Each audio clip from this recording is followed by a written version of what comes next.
parle des acteurs liés à cette acceptabilité sociétale, c'est pas que les consommateurs. Bien évidemment, les consommateurs sont une partie importante qui permettra de rassurer les producteurs d'avoir une rentabilité économique et avoir une demande sur le marché. Mais on doit également intégrer les pêcheurs, les représentants des ONG, les représentants des activités de tourisme, l'ensemble des acteurs qui impactent la filière. Et rassurer que la transmission de la nature de durabilité de l'IP, ça se passera avec une transparence et une traçabilité complètement accrue. Il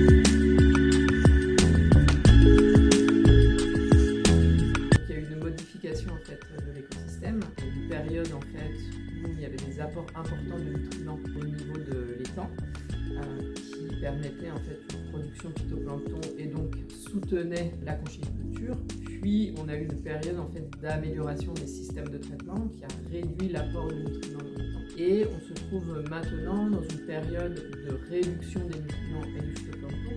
Donc ça demande un regard scientifique pour essayer de comprendre ces écosystèmes et son évolution sur le long terme.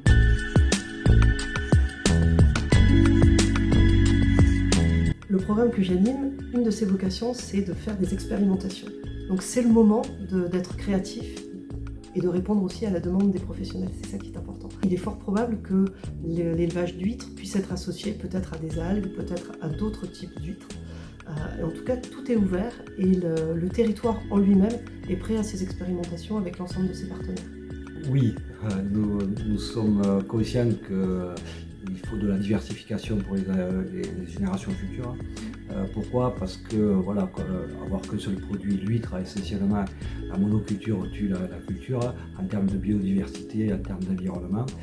Moi je serais favorable à une culture de macroalgues et également une nurserie de poissons, puisque aujourd'hui les cordes collées entretiennent des protections animales. Si demain on passe à l'éco-écrin ou d'autres systèmes d'exondation pour une meilleure rentabilité et une meilleure biodiversité, il faut prendre en compte les nurseries de poissons. Ce qui est possible aussi avec l'éco-écrin. Alors oui, on peut imaginer d'autres types d'aquaculture sur taux, donc ça doit être décidé en concertation avec tous les acteurs du territoire.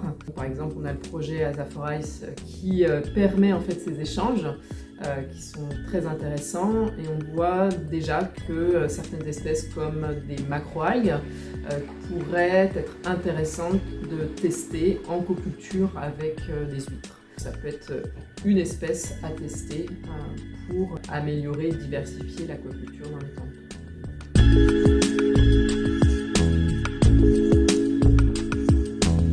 Normalement, c'est dialoguer avec les professions et également avoir des consultations publiques avec l'ensemble des acteurs. Je me permettrai également d'ajouter la feuille de route algue qui était lancée par la DGEMPA et derrière, il y a eu une consultation publique pour ajuster et améliorer la première version.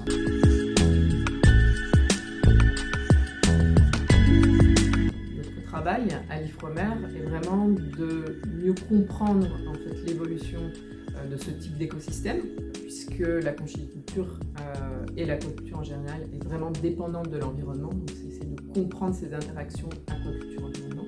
Il y a aussi des travaux qui peuvent permettre de mieux optimiser des nouvelles pratiques d'aquaculture, comme l'aquaculture intégrée multitrophique, qui pourrait être une solution pour diversifier les pratiques dans les temps de tour. Donc on amène des connaissances, on amène via l'expérimentation, via la modélisation des données qui peuvent servir ensuite à la profession, qui peut s'emparer en fait de ces résultats pour faire une transition vers de nouvelles pratiques.